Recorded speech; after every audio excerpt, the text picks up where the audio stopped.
So section 41 to 60A, it is regarding arrest. From this section, आप लिख रहे हैं, लिख लीजिएगा, लिख लीजिए section 41 to 60A.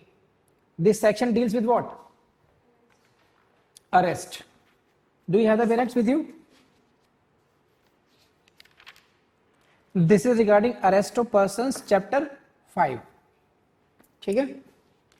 From this section you will see multiple type of prelims questions in your exam and in mains as well. Mains में question कैसा रहता है? एक बहुत सिंपल क्वेश्चन है, जनरली आस्क्ड, क्या लिख लीजिए, discuss the rights of the person arrested. Discuss the rights of the person arrested as per the provisions of CRPC. So this can be a question in your mains. Second question, लिखिए, when can a person be arrested? When can a person be arrested without warrant or order of the magistrate? और order of the magistrate.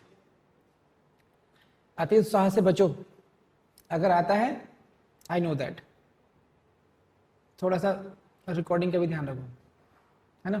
Third, when can a person be arrested? When can a person be arrested in case of non cognizable offence? Next, when can a person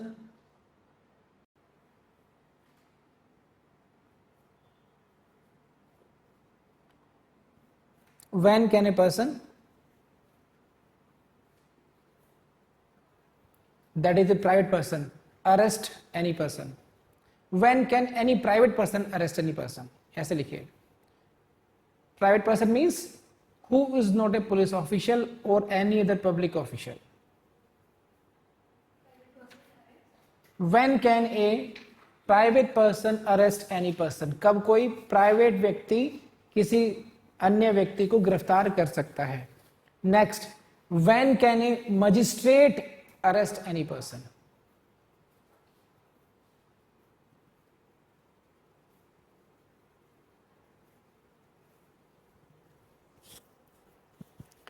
So these are the few questions in mains which may be asked you. These may be in kind of tail. किसी के tell में बना दिया आपको, what do you mean the arrest? Arrest कैसे होगी, फिर second tell बना दी इस तरीके से. तो these kind of questions can be asked in your mains and prelims में तो बहुत ज्यादा क्वेश्चंस आते हैं सेक्शन में. सेक्शन 41 टू 60A, यहाँ से हेडिंग से भी क्वेश्चंस आएंगे और अंदर जो सेक्शंस हैं उनकी डिटेल से भी क्वेश्चंस आएंगे. तो right now I am dealing with the section, first of all we are dealing with the section 42. We are starting with the section 42. See what it says. Let's see. Section 42. Please go to the heading. Arrest on refusal to give name and residence. इसकी heading से आपको बहुत कुछ idea नहीं लग रहा. Section 42 की heading क्या कहती है? Arrest on refusal to give name and residence. To before going into detail of this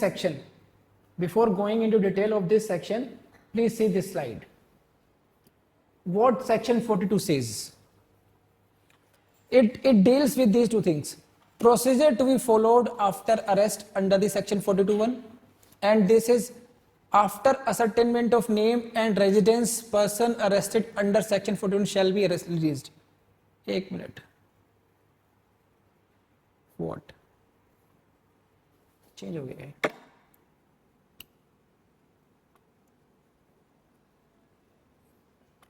This is actually, please see this.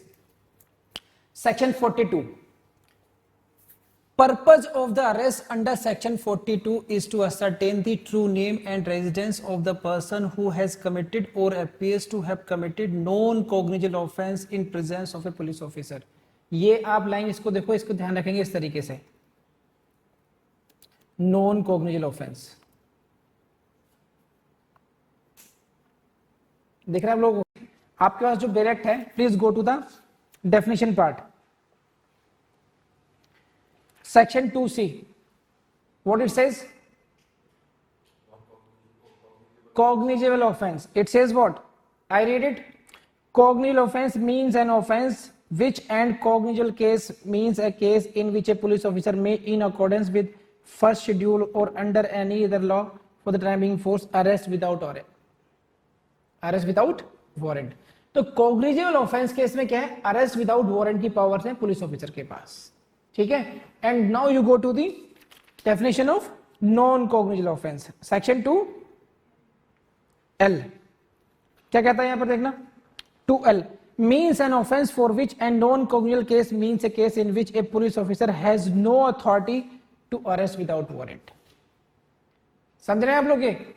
तो the basic difference between cognizable offense and non-cognizable is the what? The power of the police officer to arrest or not to arrest. In case of cognizable offense, police officer has a power to arrest without warrant, and in case of a non-cognizable offense, police officer does not have such power.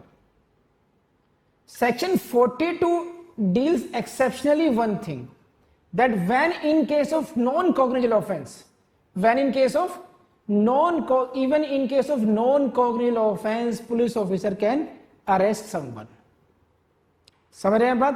Section 41 deals the power of the police officer to arrest in case of cognizable offence, and 42 deals with the powers of the police officer to arrest in case of non cognizable offence. I hope it is clear now. Is it और not? सही, बढ़े आगे. Now please go to section 42. Section 42, arrest in case of a non-cognizable offense. कब? Arrest in case of a non-cognizable offense. Please ध्यान रखिएगा आप लोग. दूसरा क्या? This is any person he has committed or appears to have committed non-cognizable offense in presence of a police officer. Please इसको ध्यान रखेंगे आप कि बेरेक्ट में जो phrases छुपे हुए हैं, I highlight these phrases just to draw your attention, and you must highlight it like this, because in presence of a police officer, it is, please say this side everyone, this phrase, in presence of a police officer. 42 में I read, when any person, इधर देखो, when any person who in the presence of a police officer, second line itself, who in the presence of a police officer has committed or has been accused of committing a non-cognizable offense. So identify this person. What he has done? This person, that is any person, he has committed or appears to have committed non-cognizable offense in presence of police officer. तो ये बात समझ में आ गई आप लोगों को? First requirement. Which section? Section 42. It is dealing with what? Arrest in case of a non-cognizable offense. ठीक है Kanika? Is it okay? Now first he has done what? He has done or appears to have committed an offense which is non-cognizable, and that too in the presence of the police officer. That is more important. And again what? He refuses to give his name and address, or gives name and residence which the officer believes to be false. So one thing, either he refuses to give name and address, residence, or whatever he gives that appears to be unbelievable, उससे विश्वास नहीं किया सकता कि it is false, then in that case he may be arrested for ascertaining true name and residence. So the purpose of arrest in case of non-cognizable offense is very limited. समझ रहे हो? The purpose is very limited. What is the purpose? To ascertain, for ascertaining the true name and तो to whom the police officer is arresting? The person who has committed non-cognizable offense. What is a special thing? He committed or appears to have committed in the presence of police officer. Presence is important.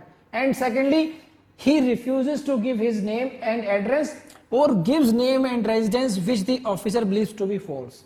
उसको झूठा लगता है कि झूठ बोल रहा है व्यक्ति है.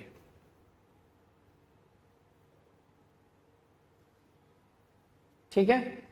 So 42, the purpose of arrest under section 42 is to ascertain the true name and residence of the person who has committed or appears to have committed known cognizable offense in presence of police officer. इस line को याद कर लेंगे तो आपको पूरा crux of section 42 समझ में आ जाएगा. The purpose क्या है? Purpose of arrest under section is what? Ascertainment of true name and residence. किसका? Of the person who has committed or appears to have committed known cognizable offense in the presence of police officer. Now this, come to this. When the true name and residence of such person have been ascertained.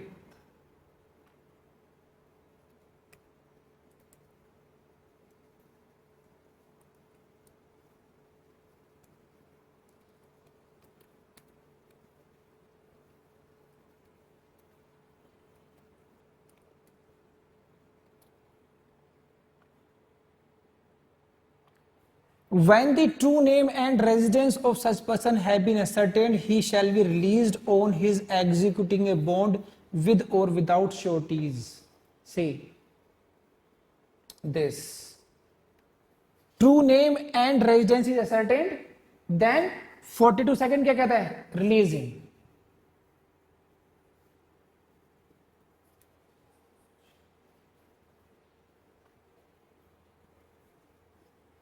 ठीक है. तो purpose क्या था? Purpose क्या था? उसका true name और residence जानना. अगर ट्रू नेम और रेजिडेंस पता चल गया, in case of non cognitive offence, then you should release him. कहां लिखा है? When the true name and residence of such person has been ascertained, he shall be released on. लेकिन कैसे करेंगे? On his executing a bond with और without sureties to appear before a magistrate if so required. कि आपको magistrate के सामने अगर required होगा, you will have to appear. तो उसका बॉन्ड भरवाएंगे आप. क्या करवाएंगे आप? As a police officer you will have to take bond. उससे बॉन्ड भरवाएंगे उससे पहले आप.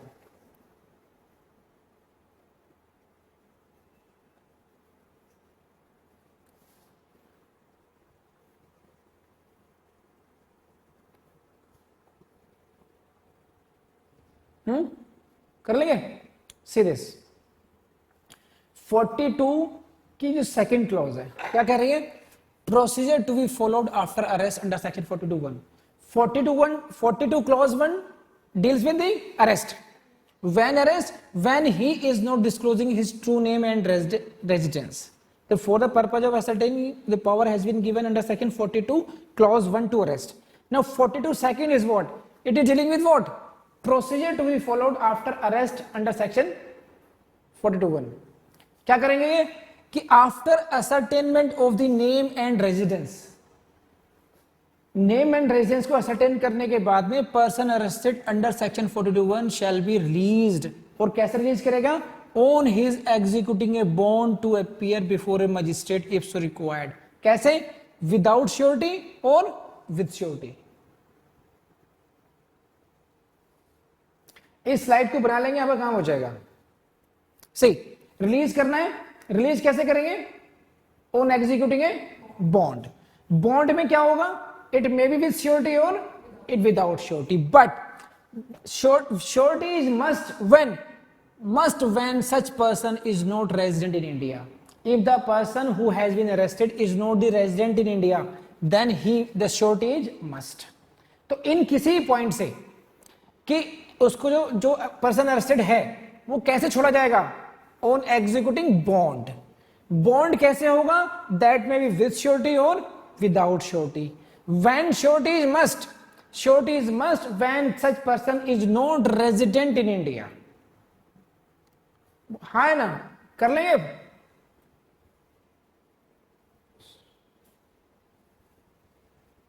नाउ ये हम कब बात कर रहे हैं, when the true name is has been ascertained. मान लीजिए 24 साल के अंदर उसका true name and residence could not be ascertained, उस फिर क्या होगा, कि दिस इज ऑल्सो पॉसिबिलिटी कि ट्रू नेम का पता ही नहीं चल रहा।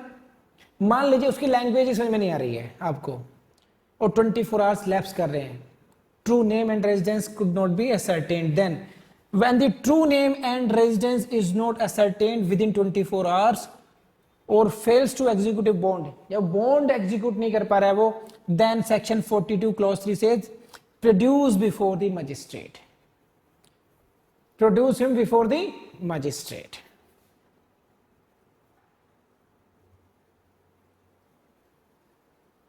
ठीक है, सो देखो ये 3 क्लॉज है। 42 की क्लॉज 1, इसमें क्या है, अरेस्ट कर रहे हैं आप, प्लीज सी दिस साइड देख रहिएगा। 42 की क्लॉज 2 है, what we are doing, release on executing a bond, we are releasing on executing a bond, and 43 deals with the forwarding to the nearest magistrate.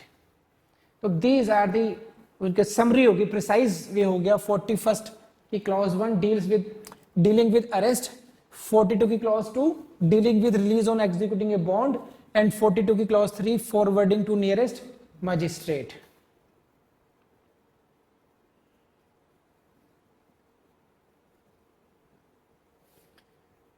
समझ में आ गया आपको? विद इन 1 मिनट में आपको इसको रिवाइज करा देता हूं। See this was this, please see this side, section 42 it is dealing with arrest in case of non cognizable offense when any person, what he has done, he has committed or appears to have committed non cognizable offense, and that too in the presence of a police officer। Police officer की presence में non cognizable offence किया इस व्यक्ति ने, एक बात। Second बात क्या हुई, he refuses to give his name and address और gives name and residence which the officer believes to be false. When ये दो जो एलिमेंट पूरे हो जाएंगे, these are the 2 ingredients, when these 2 ingredients are satisfied, then this police officer may arrest him, he may be arrested for the ascertainment of true name and residence। So please mind it, the true purpose is what, true purpose is the purpose of arrest under section 42 is to ascertain true name and residence of the person who has committed or appears to have committed non cognizable offense and in the presence of the police officer। कर लेंगे नहीं कर लेंगे? Now ascertainment के लिए process, हमने arrest क्यों किया, to ascertain his true name and address. अब 2 बातें हो सकती हैं। पहली बात क्या हो सकती है कि उसका नेम एंड एड्रेस असर्टेन हो गया, then the procedure is he should be released. Second possibility क्या हो सकती है कि असर्टेन नहीं हो पाया, then what is the procedure, he should be forwarded to the magistrate. In case of release हम कैसे रिलीज करेंगे, on executing a bond, and that way with surety और without surety, but when surety is must when he is not resident of India. So I think now it is finish. Section 42 में मैंने आपको main सा question लिखवा दिया है और मैंने वो हर जगह से बताया क्वेश्चन कहां से आएगा, नॉन कॉग्निजेबल ऑफेंस की टर्म से आएगा। सेक्शन 42 इटसेल्फ पूछ सकते हैं आपसे, in presence of the police officer पूछ सकते हैं, व्हेन श्योरिटी इज मस्ट ये आपसे पूछ सकते हैं, ये आपसे पूछ सकते हैं कि 24 आवर्स के अंदर true name and address ascertain नहीं हुआ, then what is the procedure, forwarding to the nearest magistrate. इन सभी पॉइंट्स पर you can see the question in prelims. I hope you can write it now. कर लेंगे आप लोग? This is the part of your test in coming days. Now section 42 के इन points को चाहे तो आप point wise, I am not saying कि you should read it, you should cram it in exact language. Exact language is not required, but these phrases are required. Don't forget these. With surety, without surety, in presence of the police officer, non-cognizable offense, this kind of. You should not forget these words. पढ़ लेंगे, बढ़े आगे. Now go to the section 43. Very important.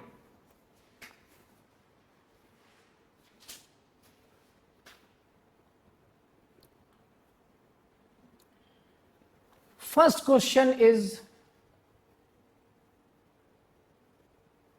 arrest by private person and procedure on such arrest. Section 43. Section 43 deals with what? Arrest by private person. यहीं से question आएगा, generally maximum time इसी heading से question आ जाता है। Arrest by Section 43 deals with what? Arrest by private persons. When, say, any private person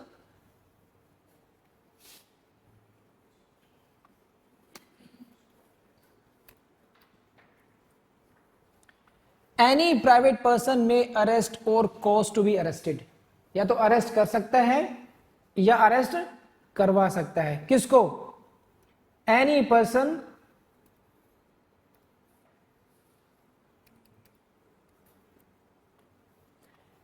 person who in his presence commits a known bailable and cognizable offense or any person proclaimed offender.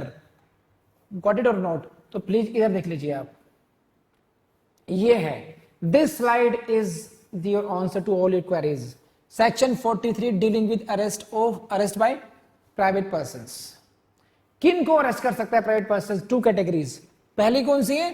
One who has committed non bailable and cognizable offence in his presence. ठीक है, इसमें ध्यान रखिए, examiner would like to confuse you. he will give the options like non bailable and cognizable. Option A. अब non bailable क्या कर देगा? Bailable and cognizable. Bailable, non bailable and non cognizable. तो ये जो टर्म है, ऑफेंस कैसा होना चाहिए? It should be non bailable as well as cognizable. तो इन टर्म्स पर आप लोग कंफ्यूज नहीं होंगे. This is not and, this is and, both. This is non-bailable and cognizable. Both, the offense should be non-bailable as well as cognizable offense, and second requirement is it must be committed in his presence, or he must be a proclaimed offender.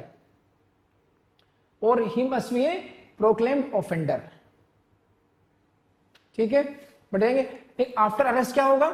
After arrest that person, क्योंकि private person ने क्या है, इधर he should make over him to police officer, या तो police officer के पास लेके जाएगा या लेकर कहां जाएगा?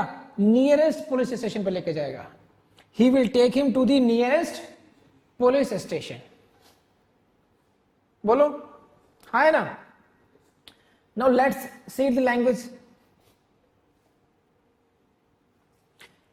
Any private person may arrest or cause to be arrested any person who in his presence, highlight कर लिया, presence है, in his presence commits a known bailable and cognizable offense. मिला आपको आपके ब्रैकेट में?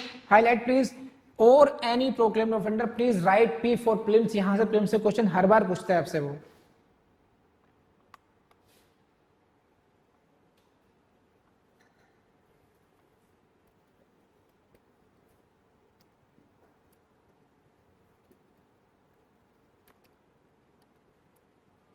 एंड क्या उसके बाद में क्या करेगा? And without unnecessary delay shall make over और cause to be made over any process arrested to a police officer. Without delay वो उसको पुलिस ऑफिसर को सुपुर्द कर देगा या करवा देगा. और in the absence of a police officer, अगर कोई पुलिस ऑफिसर नहीं है, take such person or cause him to be taken in the custody to the nearest police station. तो इस सबको मैंने समराइज किया था आपको इस तरीके से. इसको दोबारा देख लीजिएगा. कौन सा ऑफेंस होना चाहिए? नॉन बेलेबल एंड कॉग्निजेबल होना चाहिए, या वो प्रोक्लेम्ड ऑफेंडर होना चाहिए. सेक्शन 43 है. आफ्टर अरेस्ट क्या प्रोसीजर होगा? क्या या he will make over to the police officer, police officer को सुपुर्द कर देगा, या फिर पुलिस ऑफिसर नहीं है then he will take him to the nearest police station. Very simple. Question आपको यहां से आएगा, यहां से क्वेश्चन आएगा, यहां से क्वेश्चन आएगा, यहां से क्वेश्चन आएगा. कर लेंगे. तो मेरी ड्यूटी आपको यही बताने की थी कि क्वेश्चन कहां से आएगा. पढ़ा तो सभी लोग हैं, अदर आपके जो प्रोफेसर हैं उन लोगों ने भी पढ़ाया होगा कहीं ना कहीं से, लेकिन ये समझना कि प्रीलिम्स में क्वेश्चन, जुडिशरी के क्वेश्चन एग्जाम्स में प्रीलिम्स का क्वेश्चन कहां से आएगा और एग्जामिनर आपको कहां कंफ्यूज करेगा, वो मेरा काम था, मैंने कर दिया. I hope you got it now. कर लेंगे. लिख लिया पी फॉर प्रीलिम्स आपने. Now come to the second clause. क्या कहते हैं ये? अब पुलिस ऑफिसर के पास में बात आ गई है ना, पुलिस ऑफिसर के पास में आ गया ना. तो 43(2) क्या कह रहा है?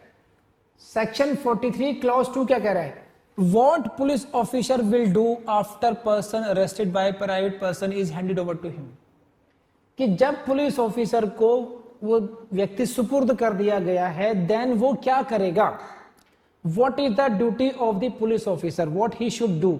अगर आप इस स्लाइड को समझ जाएंगे तो लैंग्वेज को समझना आपके लिए आसान हो जाएगा। Section 43 2 clause 2 dealing with what the police officer shall do. Now अगर उसको लगता है this is the case of cognizable offence, then he can proceed with the section 41 deals with the, then he shall rearrest him. See this, क्या कहता है ये,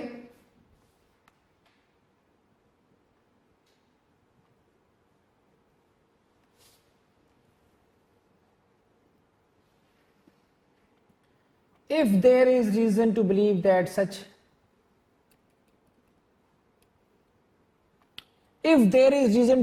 that such person comes under the provisions of section 41, a police officer shall re-arrest him। उसको दोबारा arrest करेगा, क्योंकि private person ने arrest करके दिया था, police officer will have to re-arrest him when the provisions of section 41 applies। section 41 deals with what?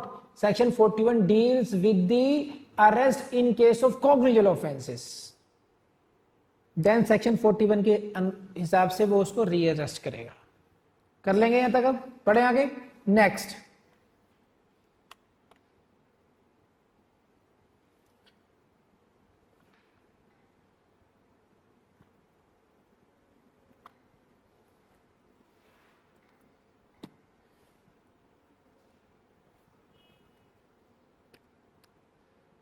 सी, अब मान लीजिए उसने नॉन कॉग्निजेबल ऑफेंस नहीं किया हो, section 41 is not applicable, this is the case of non cognizable offence. उस व्यक्ति को नहीं पता था, प्राइवेट पर्सन को नहीं पता था कि वेदर इट इज कॉग्निजेबल और uncognizable, but being a police officer now you come to know कि no this is not cognizable offence, it is non cognizable offence, then again he will have to follow the procedure of section 42 में क्या कहा था कि arrest for a limited purpose of ascertaining true name and residence. तो फिर वो same procedure follow करेगा वो।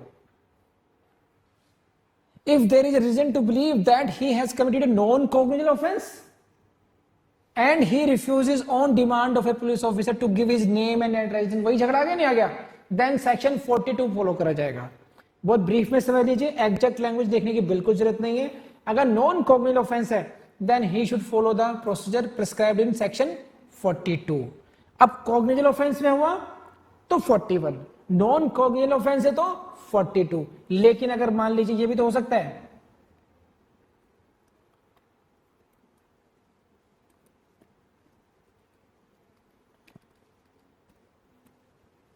but if there is no sufficient reason to believe that he has committed any offense, no offense, उसको लगता है नहीं कोई अपराध नहीं किया, then he shall be at once released, उसको तुरंत के तुरंत उसको रिलीज कर देना चाहिए। तो देखो ये स्लाइड आपको, एक ही स्लाइड आपको सब कुछ बताती है इसमें। Section 43 clause 2 is dealing with what police officer will do after person arrested by the private person is handed over to him। Police officer की क्या ड्यूटी है, either he will proceed under section 41 or in 42 और या उसको release कर देगा। बोलिए हो जाएगा नहीं हो जाएगा, बढ़े आगे।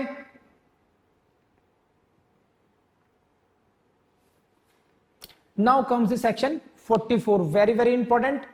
अभी हमने प्राइवेट पर्सन के अरेस्ट बाय प्राइवेट पर्सन था, and this is the case of arrest by magistrate.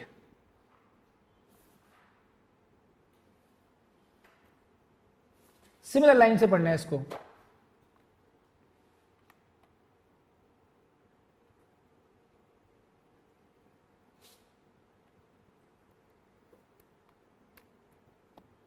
बस क्वेश्चन आपको जो मैं लाइन अभी दिखा रहा हूं यहीं से भी चल जाएगा पता, बस यहीं से क्वेश्चन आ जाएगा। पहला question, first question in your prelims, arrest by magistrate is in which section? Section 44। Section 44 deals with the arrest by the magistrate. पहला question, first question in your prelims. भूल जाएंगे ना आप सब लोग अब या नहीं भूलेंगे? Please don't forget, and that is why I am, देखो मैं इतनी मेहनत कर रहा हूँ यहाँ पर, आपको सब कुछ हाईलाइट करा रहा हूँ और क्वेश्चन बता रहा हूँ. When you will appear in your exams you will find कि ये सारे क्वेश्चन हम लोग डिस्कस कर चुके हैं. अगर आपको यकीन नहीं हो रहा है तो इसको करने के बाद आप प्रीवियस ईयर्स के पेपर सोल्व करके देखिए, आपको लग जाएगा कि यहीं से क्वेश्चन पूछे गए हैं उसमें. तो अरेस्ट बाय मजिस्ट्रेट कब होगा? व्हेन एनी ऑफेंस, यहां डिफरेंस क्या हो गया? This is any offence, there is no, in case of private person there was the case of cognizable offence and non bailable. यहां पर क्या है? Any offence. सो देखो ये छोटी छोटी बातें हैं, ये इन्हीं में वो एग्जामिनर आपको थोड़ा सा दुखी करता है. Magistrate can, any magistrate can arrest any person for committing option A when he commits cognizable and non-bailable. इस तरह का ऑप्शन देगा और एक ऑप्शन देगा any offense. तो आंसर इज any offense. आपको समझ आया कैसे क्वेश्चन आएंगे इसमें? तो यहाँ इन फ्रेजेस को ध्यान रखना है आप लोगों ने. और कैसे करेगा? In the presence of A magistrate. Second question कहां से आएगा? वेदर एग्जीक्यूटिव और judicial with in his local jurisdiction. तो सेकंड क्वेश्चन यहां से आएगा कि मजिस्ट्रेट में भी एग्जीक्यूटिव और जुडिशियल. सी बहुत सिंपल चीजें हैं but it becomes very difficult at the time of exam. You forget this. तो please remember this. This is executive और judicial magistrate. This is not only judicial magistrate और metropolitan magistrate, it may be any magistrate, any offence, any magistrate. आप इसको ऐसे याद कर लीजिए, any magistrate. और एक ट्रिक और देता हूं, अभी अभी आई है, 4-4, मतलब कोई डिफरेंस ही नहीं है. ऑफेंस कोई भी हो नो डिफरेंस, मजिस्ट्रेट कोई भी हो no difference, 4-4 no difference. Any magistrate, executive magistrate और जुडिशियल मजिस्ट्रेट. कंडीशन क्या है? It should be within his local jurisdiction. He will arrest within his jurisdiction. It may be any offence. Section 44 कर लेंगे अब.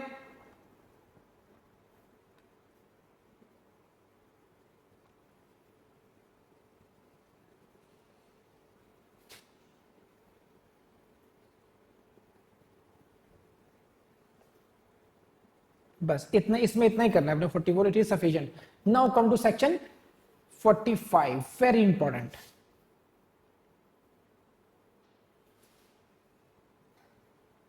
सी क्या है? इस slide को देख लीजिए पहले, बिफोर सीइंग योर बेयर है, please see this. Section 45, this is regarding the protection of members of the armed forces. थोड़ा ब्रीफ समझाता हूं पहले.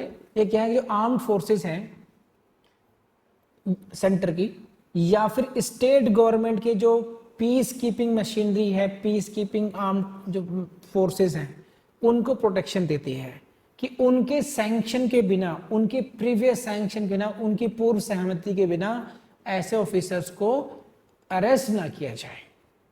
ये नहीं करे, अरेस्ट करना नहीं है. अरेस्ट करने से पहले प्रीवियस सैंक्शन लिया, प्रीवियस सहमति ले लिया, पूर्व सहमति ले ली जाए. हम लोग पढ़ लेते हैं क्या कहते हैं. Notwithstanding anything contained in section 41 to 44.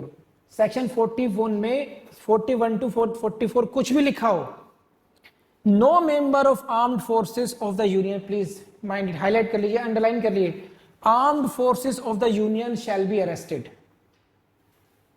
No member of the armed forces of the union shall be arrested for anything done or purported to be done by him in the discharge of his official duties.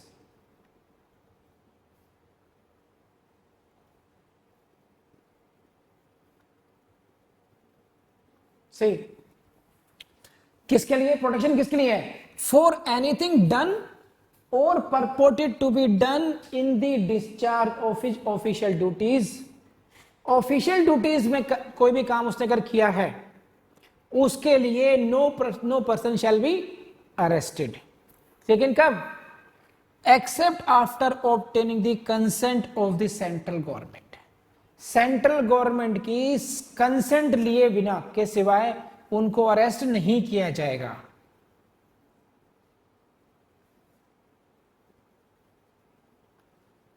है ना, समझ आई बात? किसको? Armed forces of the union. तो यहीं से question आएगा, section 45 से क्वेश्चन आएगा. कौन सी फोर्सेस की बात कर रहे हैं? Armed forces of the union की बात कर रहे हैं, किस काम की बात कर रहे हैं, for anything done in the discharge of their official duties की बात कर रहे हैं, लेकिन उनको भी कब गिरफ्तार कर सकते हैं, after obtaining the consent of the central government. ये तो हुआ सेंट्रल गवर्नमेंट के लिए। Same parameters are applicable in case of state government. क्या कहता है वो, स्टेट गवर्नमेंट में भी सेम। ये है देखो, members of the force charged with the maintenance of public order in case of state government. 45 की क्लॉज 2 में केवल इतना ध्यान कर लीजिए, इन वर्ड्स को पिक कर लीजिए, यहां से आपके क्वेश्चंस हो जाएंगे प्रीलिम्स में। Please I request you don't go into detail of every section. अगर हम सभी सेक्शन की सभी बातों को याद करने की कोशिश करेंगे तो हो सकता है हम कहीं ना कहीं फंस जाएं। इतने से हमारा काम हो जाएगा। हमें कम पढ़ना है, थोड़ा पढ़ना है, लेकिन उसको बहुत अच्छा पढ़ना है और बहुत जबरदस्त तरीके से याद रखना है। That is more important. अगर हमने ब्लर मेमोरी का शिकार हो गए, सब कुछ कर लिया, लेकिन हमें ना यही याद है ना वो याद है, तो दैट इज यूजलेस। हमें उतना ही करना है जितना हम उसको संभाल पाए। सही है। तो ये किसमें, this is the protection 45 clause 2, members of the force charge with the maintenance of the public order. तो यहां पर किसकी सहमति लेंगे हम, स्टेट गवर्नमेंट की लेंगे। तो दिस इज 42, 43, 44, 45। Got it. तो ये मैंने 42, 43, 44, 45 करा दिया आपको।